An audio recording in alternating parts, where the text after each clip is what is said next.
So hello टेंथीज, आप आ गए हैं क्लास 10th में। और क्लास 10th में ना सुपर इंपॉर्टेंट चैप्टर है लाइफ प्रोसेसेस। और लाइफ प्रोसेसेस से नंबर ऑफ क्वेश्चंस पूछते हैं।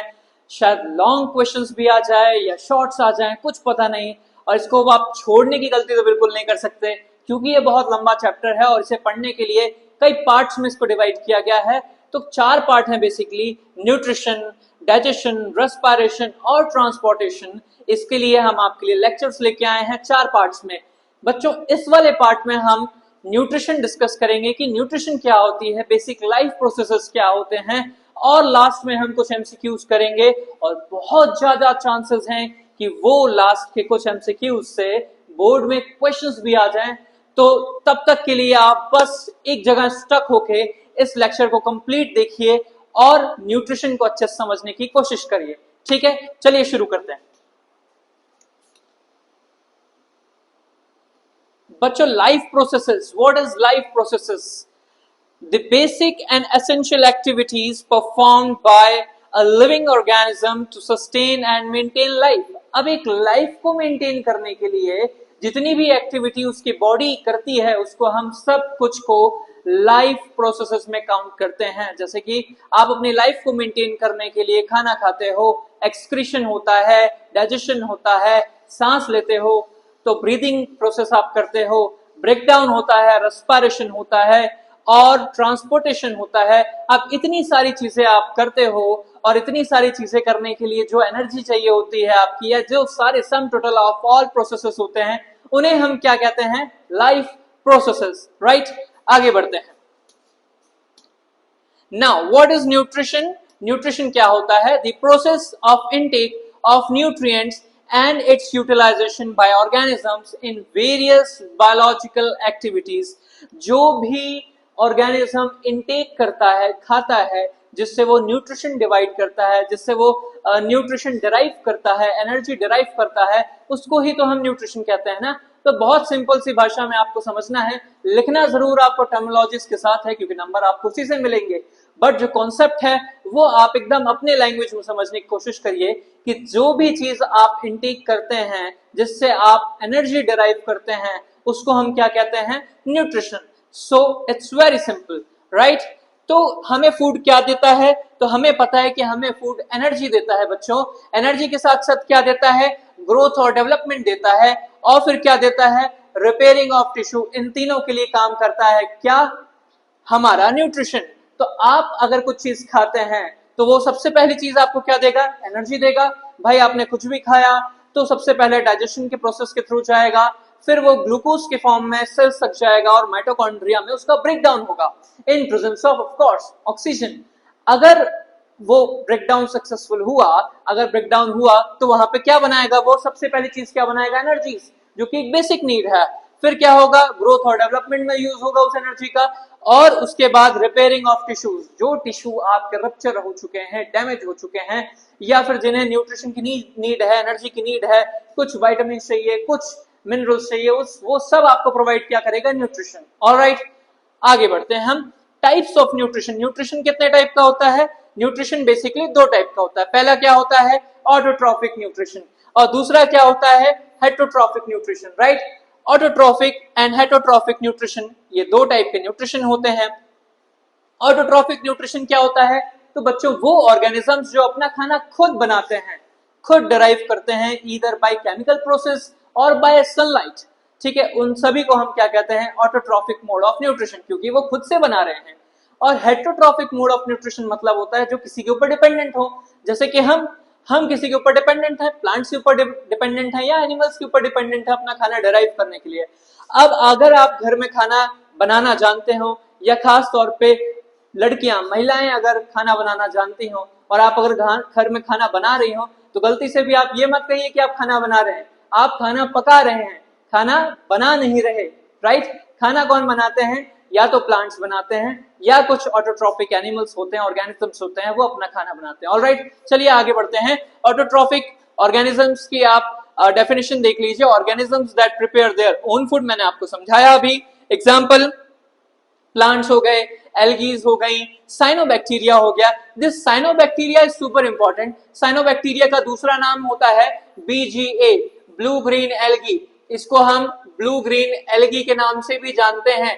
ये ब्लू ग्रीन एल्गी बेटा, इसका नाम एल्गी क्यों पड़ा? वैसे तो है ये बैक्टीरिया, लेकिन इसकी हरकतें और ये दिखता बिल्कुल एल्गी की तरह है, इसलिए इसका नाम रख दिया है ब्लू ग्रीन एल्गी। ये भी एक अच्छा क्वेश्चन बन सकता है, इसको आप नोट करते चलेंगे।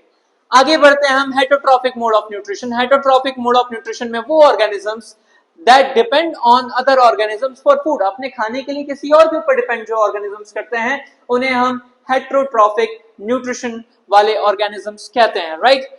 अब ऑटोट्रॉफिक की बात करें तो ऑटोट्रॉफिक ऑर्गेनिजम्स दो पार्ट्स में डिवाइडेड होते हैं, लाइक फोटोसिंथेटिक और कीमोसिंथेटिक। फोटोसिंथेटिक नाम से ही मालूम पड़ रहा है, फोटो मतलब होता है बेटा लाइट, राइट। तो बेसिकली है सनलाइट, सनलाइट से क्या बनता है? खाना। तो फोटोसिंथेटिक में कौन आएंगे? जो सनलाइट से अपना फूड डिराइव करते हैं, जो सनलाइट से अपनी एनर्जी डिराइव करते हैं। कीमोसिंथेटिक वाले कौन? कीमोसिंथेटिक वाले वो ऑर्गेनिजम्स जो कि केमिकल से अपना खाना, अपनी एनर्जी डिराइव करते हैं, इसलिए नाम पड़ा कीमोसिंथेटिक। आप दो वर्ड्स को स्प्लिट करेंगे तो कीमो मतलब केमिकल, सिंथेसिस मतलब अपना खाना जिससे आप डिराइव करते हैं। तो कीमोसिंथेटिक और photosynthetic organisms, right. A type of nutrition in which organisms prepare their own food by utilizing light energy is known as photosynthesis, all right। जिसमें भी organisms अपना खाना डिराइव करता है सनलाइट से, उसको हम क्या कहते हैं? Photosynthetic organisms. जैसे कि एग्जांपल ग्रीन प्लांट, सबसे बेस्ट एग्जांपल होता है इसका ग्रीन प्लांट्स। आपके आसपास आपने देखा होगा ग्रीन प्लांट्स खाना बनाते हैं पत्तियों से, राइट। पत्तियों में कुछ इंपॉर्टेंट होता है, तो उस पर आते हैं हम थोड़ी देर बाद से। ग्रीन प्लांट्स डिराइव करते हैं, फिर साइनोबैक्टीरिया और एल्गी जो होते हैं बेटा, वो भी फोटोसिंथेसिस के ही थ्रू अपना खाना बनाते हैं। एक अमेजिंग फैक्ट आपके साथ शेयर करना चाहूंगा कि एल्गी जो होते हैं वो 70% ऑफ द ऑक्सीजन शेयर करते हैं हमारे साथ। जो सबसे ज्यादा कहां प्रेजेंट होते हैं? सी में प्रेजेंट होते हैं। तो फालतू में क्रेडिट हम पेड़ों को देते हैं, खैर मजाक की बात है। पेड़ टेरेस्ट्रियल के लिए बहुत इंपॉर्टेंट है। पानी में एक्वेटिक लाइफ को जो सबसे ज्यादा 70% ऑफ द ऑक्सीजन प्रोवाइड करती है वो एल्गीज प्रोवाइड करते हैं। सो एल्गीज को भी यार थोड़ा क्रेडिट जाना चाहिए कि नहीं? चलिए आगे बढ़ते हैं। फिर आता है एक यूग्लिना। यूग्लिना की इंपॉर्टेंट बात यह है बेटा कि ये सनलाइट अगर प्रेजेंट है तो ये ऑटोट्रॉपिक मोड ऑफ न्यूट्रिशन में शिफ्ट कर जाता है, और अगर सनलाइट की एब्सेंस है तो ये हेटरोट्रॉपिक न्यूट्रिशन में शिफ्ट कर जाता है। So this is important. Organisms that prepare their own food by utilizing chemical energy, उन्हें हम क्या कहते हैं? कीमोसिंथेटिक ऑर्गेनिजम्स कहते हैं, राइट। इसका एग्जांपल क्या है? Purple sulphur bacteria, PSB, purple sulphur bacteria. Purple sulphur bacteria ऐसे बैक्टीरिया होते हैं बेटा जो कि सल्फर पे फीड करते हैं, उनको चाहिए होता है सल्फर। अगर वो सल्फर खाते हैं तो उन्हें एनर्जी डिराइव कर सकते हैं, इसलिए उनको हम किस में पढ़ते हैं? कीमोसिंथेटिक बैक्टीरिया में। तो अगर क्वेश्चन पूछता है आप लिखिए फोटोसिंथेटिक और कीमोसिंथेटिक बैक्टीरिया के बारे में, या फोटोसिंथेटिक या कीमोसिंथेटिक ऑर्गेनिजम्स के बारे में, तो आप पहले डेफिनेशन लिखेंगे, फिर एग्जांपल लिखेंगे, फिर डेफिनेशन लिखेंगे और एग्जांपल लिख के इसको कंक्लूड कर देंगे, राइट। अगर ये 1 या 2 नंबर में क्वेश्चन पूछता है तो आप इतना लिख देंगे तो आपको सफिशिएंट नंबर आपको मिल सकते हैं। आगे बढ़ते हैं हम। फोटोसिंथेसिस, ये आप बचपन से पढ़ते आ रहे हैं। फोटोसिंथेसिस की प्रोसेसेस क्या होती हैं, क्यों होता है फोटोसिंथेसिस? फोटोसिंथेसिस जब पेड़ या जब जो ऑटोट्रॉफ्स हैं अपना खाना डिराइव करते हैं सनलाइट की मदद से, ऑफ कोर्स क्लोरोप्लास्ट का एक स्पेशल सेल उसके पास होता है, और लाइट में फोटॉन्स आते हैं, हिट करते हैं। वो तो एक बहुत डेप्थ की एक कॉन्सेप्ट हो जाएगा जो कि आप हायर क्लासेस में पढ़ोगे, बट अभी के लिए इतना समझ लो आप, सनलाइट अगर पड़ती है क्लोरोप्लास्ट पे तो क्लोरोप्लास्ट अपना खाना बनाना शुरू कर देते हैं उससे।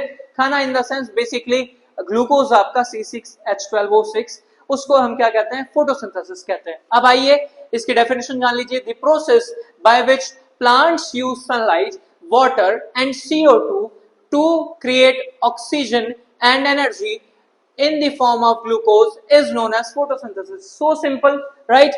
कि जो एक ऐसा प्रोसेस जो कि प्लांट्स में है, सनलाइट की मदद से, वाटर की मदद से और कार्बन डाइऑक्साइड की मदद से क्या बनाने की कोशिश करता है? ऑक्सीजन और एनर्जी। उसे हम क्या कहते हैं? Photosynthesis, of course in the form of glucose, right.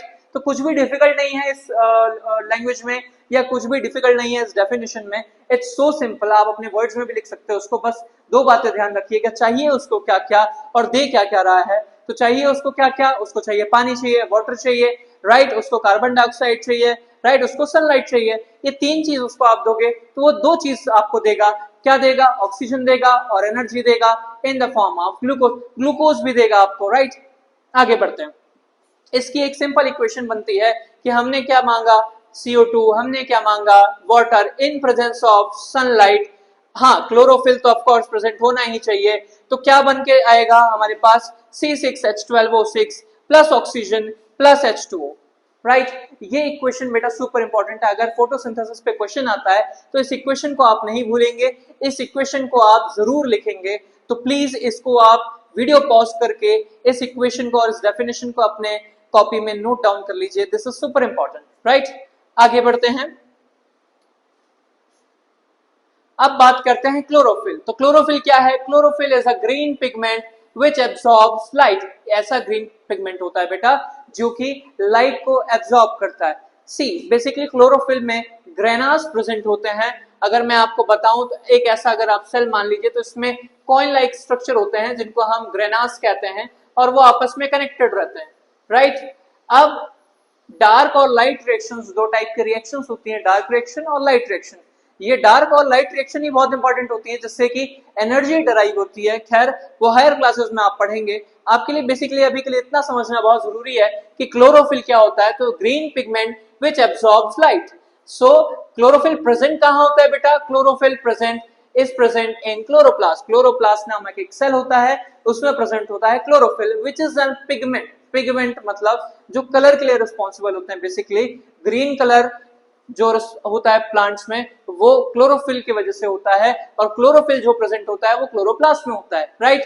So chloroplast कहाँ होते हैं? ये मेसोफिल सेल्स ऑफ लीफ में प्रेजेंट होते हैं। Now steps of photosynthesis. अब फोटोसिंथेसिस किन स्टेप्स में होता है ये बहुत इंपॉर्टेंट है। फोटोसिंथेसिस पे अगर कोई क्वेश्चन आता है 5 नंबर में तो आप डेफिनेशन लिखने वाले हैं, इक्वेशन लिखने वाले हैं, स्टेप्स लिखने वाले हैं, एग्जाम्पल लिखने वाले हैं। ये सारी चीजें आप लिखेंगे तो आपको फुल नंबर मिलेंगे, राइट। हम स्टेप समझते हैं बच्चों। पहला स्टेप होता है absorption of sunlight bye chlorophyll. अब क्लोरोफिल सबसे पहले सनलाइट को एब्जॉर्ब करेगा, ठीक है। फिर क्या करेगा? Conversion of light energy into chemical energy, ठीक है। कैसे?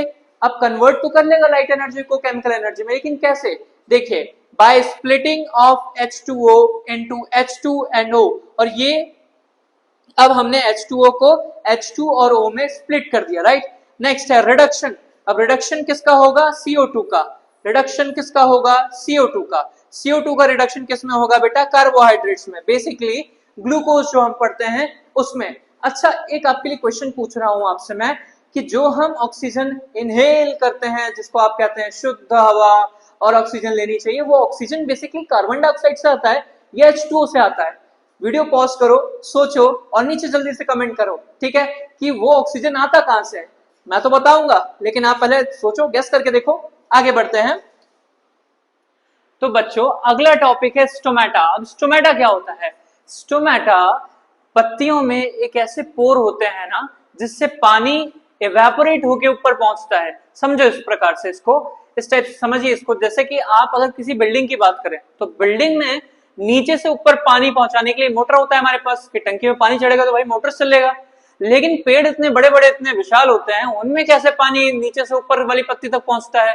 अब कोई लिफ्ट लगी हो या कोई एलिवेटर हो या कुछ भी तो हो, उसकी जगह पे होता है एक मैकेनिज्म जिसको हम कहते हैं ट्रांसपीरेशन। और ट्रांसपीरेशन का मैकेनिज्म बिना स्टोमेटा के पूरा होना पॉसिबल नहीं है। स्टोमेटा एक पोर होता है जो कि पत्तियों के ऊपर होता है और ये ओपन और क्लोज होते रहते हैं टाइम टू टाइम पे। अब ये जब ओपन होते हैं तो इसमें से गैसियस एक्सचेंज होता है और वाटर भी इवेपोरेट होता है सनलाइट के प्रेजेंस में, जिसको हम ट्रांसपीरेशन भी कहते हैं। तो आप समझते हैं स्टोमेटा क्या होता है। So stomata is a tiny pores like structure present on the surface of leaves. पत्तियों के सरफेस पे प्रेजेंट होता है। फंक्शन क्या होता है? एक्सचेंज ऑफ गैसेस और ट्रांसपीरेशन, दो इसके फंक्शन होते हैं, राइट। अब दिखते कैसे हैं? तो कुछ ऐसे दिखते हैं। ये जो पतली सी वेन्स दिख रही हैं बच्चों आपको, इनको वेन्स कहते हैं। जो पतली पतली आपको ऐसे स्ट्रक्चर दिखता होगा, पत्तियां आपने कभी देखी होंगी अगर, तो इसमें फ्लोएम और जाइलम का सप्लाई होता है। और अगर इसको हम कट करते हैं तो ये कुछ लेयर्स हैं इसकी, इसको मिडरिब कहते हैं, ये मिडरिब है। अब ये मिडरिब जहां आगे सप्लाई हो रही है इसको हम वेन कहते हैं, बीच के इस खाली एरिया को हम लमाइना कहते हैं, राइट, और जाइलम ऑफ फ्लोएम का इसमें सप्लाई होता है। लेट्स मूव फॉरवर्ड, आगे बढ़ते हैं। देखिए ये है सेक्शन ऑफ लीव। इस सेक्शन ऑफ लीव को आप देखेंगे तो ये जो अरेंज हैं ये क्लोरोप्लास्ट सेल्स हैं बेटा, ये लंबे लंबे क्लोरोप्लास्ट सेल्स हैं, ठीक है। ये इनके बीच में आपको स्पेसेस दिख रही हैं, ये स्पेसेस हैं, ये एपिडर्म है, इसके ऊपर के लेयर है, और ये जो आपको हमने स्ट्रक्चर आपको बनाया था वो देख रहे हैं आप, स्टोरेज ऑफ ग्लूकोज। अब प्लांट जो होते हैं ना बेटा, वो जो ग्लूकोज को स्टोर कर रखते हैं। अब खाना तो बना लिया, लेकिन आप भी घर में खाने को स्टोर करके रखते हैं ना, कि अगर कभी जरूरत पड़ी, अनफेवरेबल कंडीशंस रहे, तो आप स्टोर्ड फूड को निकाल कर यूटिलाइज कर सको। वैसे ही खाना को स्टोर करता है प्लांट्स, ग्लूकोज को स्टोर करता है प्लांट, किसके फॉर्म में? स्टार्च के फॉर्म में। So plant store glucose in the form of starch, और ह्यूमंस किसके फॉर्म में करते हैं? ग्लाइकोजन के फॉर्म में करते हैं। और ये सुपर इंपॉर्टेंट चीज है कि प्लांट्स किसके फॉर्म में करते हैं? स्टार्च के फॉर्म में करते हैं। और एनिमल्स किसके फॉर्म में करते हैं? तो बेटा ग्लाइकोजन के फॉर्म में करते हैं। इस पे क्वेश्चन आया हुआ है, तो इंपॉर्टेंट क्वेश्चन बनता है। नेक्स्ट, ये है आपका स्टोमेटा। अब ये स्टोमेटा यहाँ पे आप देख रहे हैं तो ये क्लोज्ड फॉर्म में है, यहाँ पे स्टोमेटा ओपन फॉर्म में है। यहाँ पे हम देखेंगे कि जो सेल्स है ना बेटा, इन्हें हम गार्ड सेल्स कहते हैं, और लिटरली जैसे इनका नाम है गार्ड सेल्स, तो इनका काम भी वही है, ये लोग गार्ड करते हैं opening and closing of the stomata. अगर ये ओपन होते हैं तो उस पोर से गैसियस एक्सचेंज, जैसे कि कार्बन डाइऑक्साइड और ऑक्सीजन का एक्सचेंज, और साथ ही साथ वाटर जो इवेपोरेट होता है ट्रांसपिरेशन के टाइम पे, वो होता है। और जब ये क्लोज होते हैं तो ऐसा कुछ भी नहीं होता है, राइट। आगे बढ़ते हैं। नाउ गार्ड सेल्स कैसे काम करते हैं? तो ये गार्ड सेल्स हैं, ये कंट्रोल करते हैं opening and closing of stomata. When H2O enters the guard cells, जब पानी एंटर करता है गार्ड सेल्स में तो ये स्वेलअप हो जाते हैं। स्वेलअप होने के बाद ये ओपन कर देते हैं स्टोमेटा को, राइट। इसको हम एंडोऑस्मोसिस भी कहते हैं, विच इज सुपर इंपॉर्टेंट, आपको याद रखना है।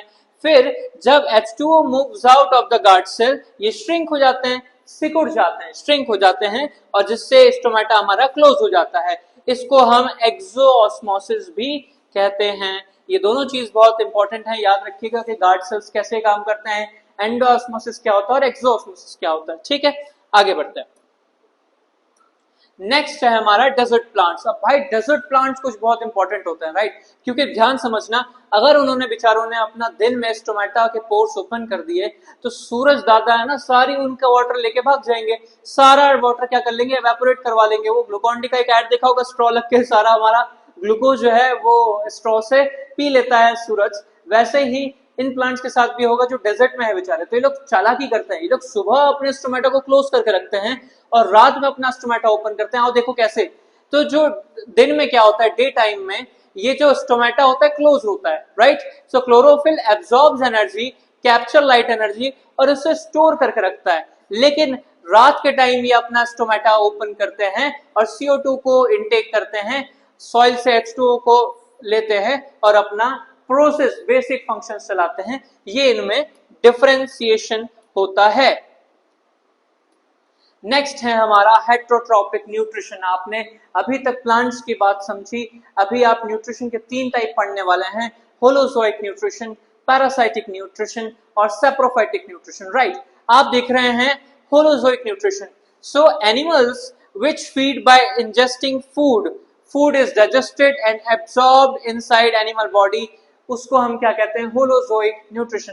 जब आप सॉलिड फॉर्म में कोई फूड को खाते हैं, इंजेस्ट करते हैं, वो प्रॉपर डाइजेशन होता है, उसका एब्जॉर्प्शन होता है और फिर बॉडी में वो एब्जॉर्ब किया जाता है, एसिमिलेशन होता है उसका आपके बॉडी में, उसको हम होलोजोइक मोड ऑफ न्यूट्रिशन कहते हैं। जैसे कि आप और हम भी यही करते हैं, होलोजोइक मोड ऑफ न्यूट्रिशन। बच्चों एनिमल्स, सारे एनिमल्स, अमीबा और पैरामीशियम, ये सब होलोजोइक मोड ऑफ न्यूट्रिशन को ही फॉलो करते हैं। तो ध्यान रखेंगे what is holozoic mode of nutrition, right.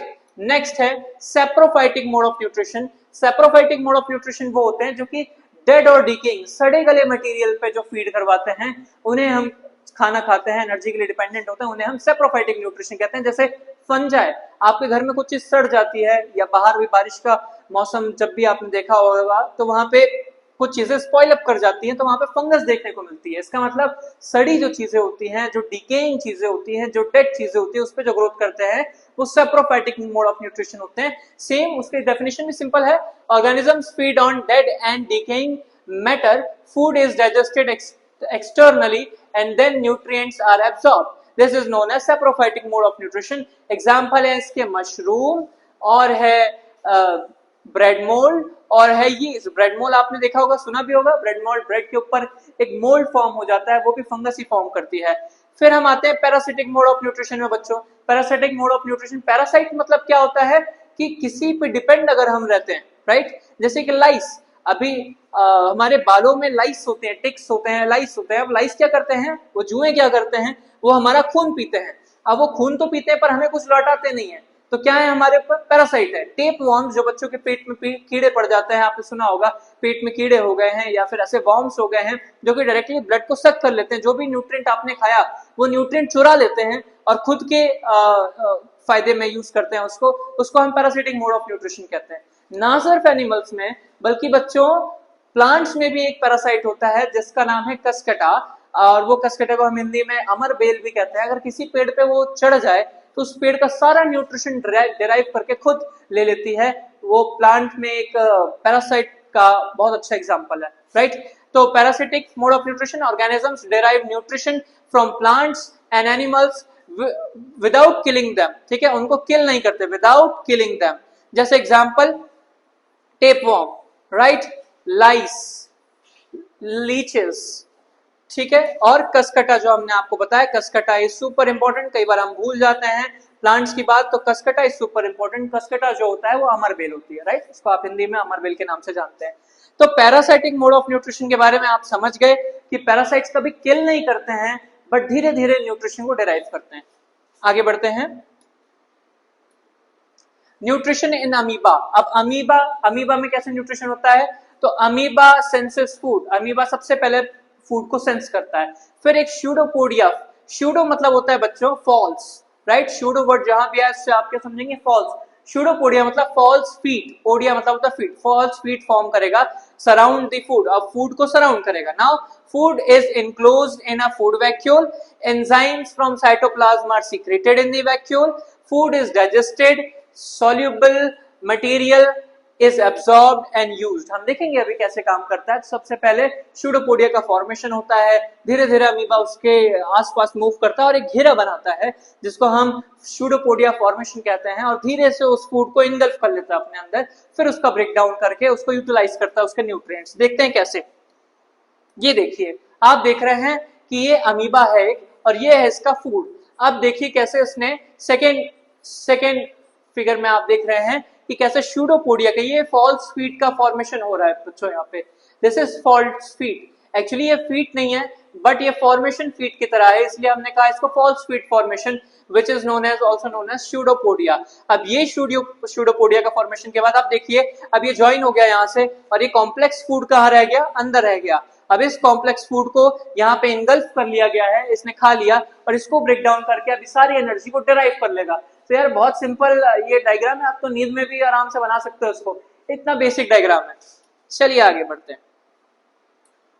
अब है पैरामीशियम। अब पैरामीशियम में छोटे छोटे हेयर लाइक स्ट्रक्चर होते हैं जिन्हें हम क्या कहते हैं बेटा, सीलिया। क्या कहते हैं, सीलिया। इनका काम क्या होता है, मूवमेंट ऑफ फूड, फूड की तरफ अपना मूवमेंट करना, move food to a specific spot, ठीक है, माउथ के टुवर्ड्स, देन डाइजेस्ट, और उसको फिर क्या करता है, ये डाइजेशन में काम करता है। कुल मिला के ये जो सीलिया होते हैं ना छोटे छोटे, इनका काम होता है लोकोमोशन बच्चों। ये रिदमेटिक मूवमेंट करते हैं, रिदम में एक मूवमेंट करते हैं जिससे लोकोमोशन होता है ऑर्गेनिजम्स का, और ये अपने प्रे, अपने फूड तक पहुंचता है, राइट। चलिए अब फटाफट से, अब this is now question time. अभी क्वेश्चन करने की बारी आ गई है, फटाफट से मुझे आंसर करना। In which mode of nutrition an organism derives its food from the body of another living organisms without killing it? तो भाई इसको सॉल्व करने का तरीका यह है कि फटाफट पॉज करो और पॉज करके सबसे पहले कमेंट करो कि आंसर क्या है, राइट। उसके बाद रिज्यूम करो और उसका आंसर चेक करो। तो इस क्वेश्चन का आंसर ये पूछ रहा है कि कौन ऐसा ऑर्गेनिज्म है जो बिना मारे उससे न्यूट्रिशन डिराइव करता है। हम सभी को पता है इसका आंसर है parasitic nutrition. So simple, right. चलिए नेक्स्ट क्वेश्चन अगला है, select the correct statement. Heterotrophs make their food, गलत बात है, हेटरोट्रॉप्स फूड नहीं बनाते। Heterotrophs utilize solar energy to make their food, no this is also wrong. Heterotrophs do not make their own food, तो हाँ ठीक है, ये ठीक है ना, हेटरोट्रॉप्स अपना खाना नहीं बनाते हैं। नेक्स्ट है, heterotrophs are capable of converting carbon dioxide and water into carbohydrates, नहीं बच्चों, ये काम तो कौन करते हैं, ऑटोट्रॉप्स, ये काम तो प्लांट्स करते हैं ना, तो इसका आंसर होगा सी। नेक्स्ट आप क्वेश्चंस देखिए, नेक्स्ट क्वेश्चन है, carbohydrates in the plants are stored in the form of, किसके फॉर्म में स्टोर करता है प्लांट्स कार्बोहाइड्रेट को, ऑफ कोर्स स्टार्च के फॉर्म में, राइट। नेक्स्ट क्वेश्चन है हमारा, the mode of nutrition found in fungi, fungi में कौन सा मोड ऑफ न्यूट्रिशन फाउंड होता है, पैरासिटिक, होलोजोइक, ऑटोट्रॉफिक या सेप्रोफाइटिक। तो हमने अभी आपको पढ़ाया था कि डेड और डिकेइंग पे जो फीड करते हैं वो फंजाई होता है, उनका मोड ऑफ न्यूट्रिशन क्या होता है बच्चों, saprophytic mode of nutrition, right. आगे बढ़ते हैं, next question, which of the following statements about autotrophs is incorrect, autotrophs के बारे में कौन सा स्टेटमेंट गलत है, they synthesize carbohydrates by using carbon dioxide, water in presence of sunlight and chlorophyll, बताइए सही है कि नहीं है। नेक्स्ट है, they store carbohydrates in the form of starch, next है, they convert carbon dioxide and water into carbohydrates in the absence of sunlight, ये तो नहीं हो सकता, सनलाइट के एब्सेंस में नहीं हो सकता। they form the first trophic level of food chain, जल्दी बताओ बच्चों कौन सा इसका आंसर होगा। चलो इसका आंसर आप मुझे करोगे, मैं चेक करूंगा और लाइक आपको करूंगा आपके आंसर को। इसका आंसर जो भी होगा आप फटाफट कमेंट बॉक्स में मुझे बताएंगे। नेक्स्ट क्वेश्चन पे हम चल रहे हैं। नेक्स्ट क्वेश्चन है, main site of photosynthesis, photosynthesis होता कहाँ है, तो बच्चों फोटोसिंथेसिस लीफ में होता है, स्टेम में होता है, क्लोरोप्लास्ट में होता है या गार्ड सेल्स में। हमने आपको बताया था क्लोरोफिल जहां होता है वो सेल होता है क्लोरोप्लास्ट, और वही क्या होगा आपका फोटोसिंथेसिस होगा। आगे बढ़ते हैं, roots of the plant absorb water from the soil through the process of, इनमें से कौन से प्रोसेस से एब्जॉर्ब करता है पानी, तो इसका आंसर है बच्चों ऑस्मोसिस, याद रखिएगा। और ये क्वेश्चन आ भी सकता है, ये क्वेश्चन आ भी सकता है आपके बोर्ड एग्जाम में, इसको ध्यान से नोट कर लीजिए कहीं पे। नेक्स्ट है, which of these reactions occur in photosynthesis, photosynthesis में इनमें से कौन सी रिएक्शन अकर होती है, carbon dioxide is reduced and water is oxidised, या फिर water is reduced carbon dioxide is oxidised, या फिर नीचे के दो। आप पढ़ लीजिए आराम से, फिर मैं आंसर बताऊंगा, पॉज करिए, पढ़िए, आंसर लॉक करिए, फिर मैं बता दूंगा। इसका आंसर है फर्स्ट, कार्बन डाइऑक्साइड बच्चों रिड्यूस होता है और वाटर जो होता है ऑक्सीडाइज होता है। This is the answer, right answer is a. Next, the small pores present on the surface of the leaf is called, बहुत सिंपल है, स्टोमेटा, स्टोमेटा ही होता है। Next question, opening and closing of pore is a function performed by, किसका function है, जल्दी से बता दो भाई, बहुत सिंपल है। गार्ड का काम क्या होता है, कंट्रोल करना, कंट्रोल करना, उसका किसका काम होगा ये, स्टोमेटा, स्टोमेटा या गार्ड सेल, जल्दी बताओ, ये थोड़ा ट्रिक है, ठीक है। Opening and closing of pores is a function of guard cells बच्चों, स्टोमेटा, स्टोमेटा तो खुद एक चीज है जिसमें गार्ड सेल्स ओपनिंग और क्लोजिंग रेगुलेट करते हैं, so the answer will be guard cells, ठीक है। तो अगर आपने ईमानदारी से ये क्वेश्चन सॉल्व किए हैं तो आपको चैप्टर समझ आया होगा अभी तक, इसका पार्ट 1, इसी की सीरीज कंटिन्यू होगी बच्चों। नेक्स्ट क्लास में हम सीखेंगे, हमारे नेक्स्ट लेक्चर में सीखेंगे कि डाइजेशन क्या होता है, ह्यूमन डाइजेशन क्या होता है, उसके डायग्राम बहुत इंपॉर्टेंट होते हैं और बहुत इंपॉर्टेंट कॉन्सेप्ट्स हैं, तो उसके लिए tune in to the guidelines classes. Guidelines classes में आप सीखेंगे बहुत इंटरेस्टिंग वे में अलग अलग टॉपिक्स, ठीक है। Thank you.